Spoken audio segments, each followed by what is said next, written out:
Okay. Wageni wangu, tumefika sasa, tunaweza kufika.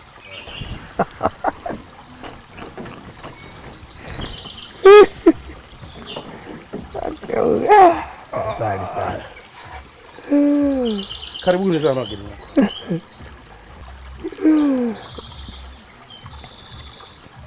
Wewe bwana. Hey, shika ncha hii. Sasa ndachukaje ncha wakati unaona mimi nimeshika simu bwana? Ndugu yangu, hii ncha ni muhimu kuliko hiyo simu yako. Kwa nini?